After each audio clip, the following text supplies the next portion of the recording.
장동혁 대표는 연일 장애로 나가고 있습니다. 오늘 오후에는 대전을 찾아서 대여 투쟁 수위를 높였고요. 어제 당원이 가장 많은 곳이자 또 추의원 고향이죠. 대구를 찾아서 계엄에 대한 책임을 통감한다 이렇게 밝혔습니다.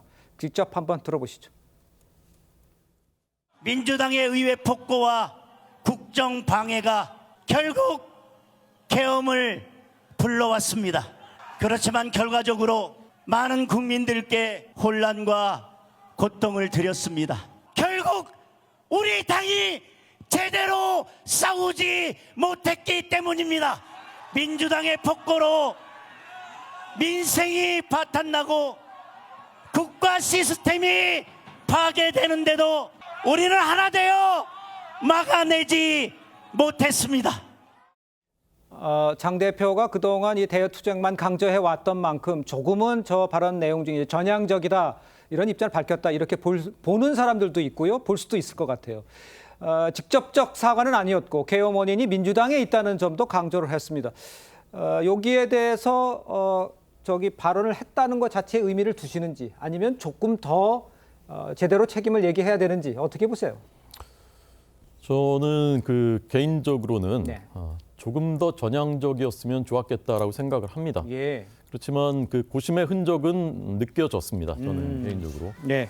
왜냐하면 사실은 지역에 가면 네. 저희 지역구에서도 비상계엄이 정당하다 생각하고 거기에 대해서 만약에 국민의힘이 사과를 한다면 네. 나는 탈당하겠다. 그런 당원들이 실제로 많이 계십니다. 그것은 사실이에요. 예. 젊은 당원들 중에도 그렇게 어제도 저한테 그렇게 얘기한 분들도 있었습니다. 예. 그러니까 장동혁 대표 입장에서는 그런 목소리도 반영하지 않을 수 없는 것이고 또 본인이 그런 분들의 주로 지지로 당대표가 당선된 것도 사실이고 그래서 나름대로 이제 고심을 했겠다라고 저는 이제 느껴졌지만 조금 더 전향적이고 적극적인 입장 표명이 필요하다고 생각하고요. 예. 가장 이상적인 것은 12월 3일에 추경호 전 원내대표 영장이 기각되고 예. 그러면 당이 좀 더 자유로워질 거라고 저는 생각하고요. 예. 그때 당대표가 조금 더 전향적인 입장을 발표하면 그것이 제일 좋은 일이 아닐까 저는 그렇게 생각하고 있습니다. 알겠습니다. 조금 더 전향적이어야 된다는 얘기를 해줬습니다만 당 안팎에서도 사실 계엄 사과 요구가 분출하고 있는 상황입니다. 이명박 전 대통령도 측근들에게 과거의 절연이 필수적이라고 조언한 것으로 전해졌고요. 김재섭 의원은 사과 메시지가 나오지 않으면 20여 명의 의원들이 집단 행동에 나설 수 있다. 이런 발언도 한 것으로 전해집니다. 한번 들어보시죠. 많은 의원들이 지금 이거는 사과를 하고 넘어가야 된다 이런 분들이 더 많이 계십니다. 당 입장에서 공식적으로 지도부가 사과해 주신 가장 좋지 않나. 저 나름의 사과를 해야 될 것 같고 저랑 같이 네. 같이 메시지를 내실 의원님들이 좀 계시고 네. 제가 어제 20명 얘기를 했는데 네. 좀 그 정도는 좋게 되리라 생각합니다. 그러니까 그분들과 함께 연판장 돌린다거나 아니면 소통관에서 기자회견 한다거나 그렇죠. 공식적으로 메시지를 내는 것이죠. 글쎄요, 장동혁 대표도 고민이 많을 것 같은데 여행정께서 보시기에는 글쎄 밖에서 보면 어떻게 다른 생각도 가실 수 있는데 저렇게 따로 목소리를 내는 상황이 벌어질까요?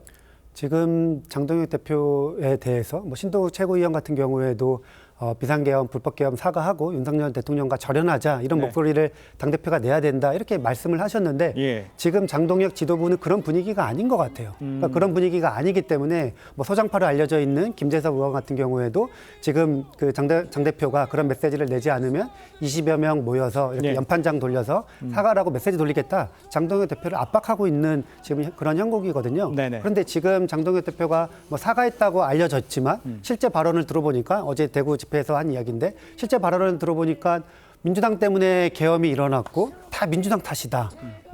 계엄에 대해서 책임지겠다, 사과한다 이런 공식적인 멘트는 없었거든요.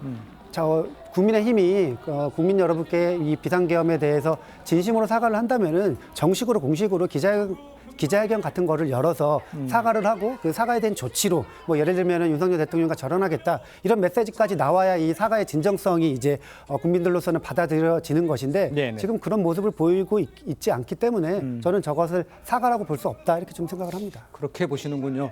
자, 근데 이런 가운데 이제 국민의힘 이 당무감사위가요. 한동훈 전 대표가 가족이 연루된 의혹이 제기된 당원 게시판 논란 관련해서 조사에 착수를 했습니다. 한 전 대표는 SNS 통해서 즉각 반박을 했는데 화면을 보시면요. 계엄의 바다를 건너서 미래로 가야 할 중요한 시기에 당을 퇴행시키는 시도다 이렇게 말을 했습니다. 이현정 의원님, 그 게시판에 간 것이 다시 또 이렇게 소환되는 요거는 어떻게 보시는지 20명의 의원들이 저렇게 행동에 나설 건지 여러분 어떻게 보세요? 자, 우선 장동혁 대표가 이 민주당의 의회 폭거와 국정방해가 계엄을 불렀다고 하는데 네. 자, 우리 헌법에 보면요. 계엄이 뭐 의미 규정이 돼 있습니다. 자, 외적으로부터 국토가 침철당했을 때만 하는 거예요. 민주당이 뭐라고 그런다 군을 동원하는 거? 이건 말이 안 되는 이야기예요. 이건 논리적으로 앞뒤가 맞지 않는 이야기입니다. 예. 아니 정치에서 여러 가지 문제가 생긴다 군을 동원한다고요? 있을 수 없는 일을 한 거거든요. 네. 근데 논리적으로 지금 민주당 때문에 계엄했다는 것 자체인데 결과론적으로 미안하다? 이건 아닌 거죠. 이거는 아무리 정치적으로 하더라도 그거는 다른 방법으로 정치적으로 풀어야지 군을 동원해서 푼다? 이것 자체를 사과하라는 거예요. 근데 지금 장동혁 대표는 윤석열 전 대통령 논리와 똑같은 이야기를 하고 있습니다. 자, 민주당이 괴롭히니까 내가 군을 동원해서 다 쓸어버릴게? 이게 맞습니까? 그러니까 이것 자체가 지금 아직까지 국민의힘이 계엄이 뭔지에 대한 의미 규정이 안 돼 있다. 왜냐하면 계엄은요, 우리 헌법에 명백하게 규정이 돼 있습니다. 즉 국가가 외적으로부터 침탈당할 때 비상사태를 내리는 거예요. 예. 정치가 이거 한다고 해서 계엄되는 거 아닙니다. 그래서 뭐 일각에서 계몽령 운운하는데 이거는 말이 안 되는 생각이 들고. 자, 더군다나 지금 장동혁 대표가 지난번 11호 부동산 문제 생겼을 때 뭐 했습니까? 윤석열 대통령이 면회 갔잖아요. 네. 그다음에 이 항소 포기가 있었을 때 뭐 했습니까? 우리는 황교안이다라고 해서 찬물을 끼얹었지 않습니까? 예. 또 이 뭐 장경태 의원 사건 터지니까 이제 또 그냥 이 단계 문제를 끌고 나옵니다. 그리고 지지율 보십시오. 계속 변화가 없습니다. 100일 동안. 자, 그러니 자신의 정치적인 문제, 정치적인 어려움을 또 예전에 1년 전에 있었던 당원 게시판 문제로 이걸로 풀어보려고 하는 게 아닌가 하는 생각이 드는데 이미 그때 주진우 법률위원장이 밝힌 게 있습니다. 예. 이게 문제 없었다고 이미 밝힌 게 있어요. 그리고 장동혁 대표 본인도 이 TV조선 강적들에 나가서 전혀 문제 밝혔습니다. 그때 장동혁과 지금의 장동혁은 다른 사람인가요? 저는 그 본인의 발언부터 뭐가 잘못됐는지를 좀 밝히고 이걸 했으면 좋겠습니다. 알겠습니다.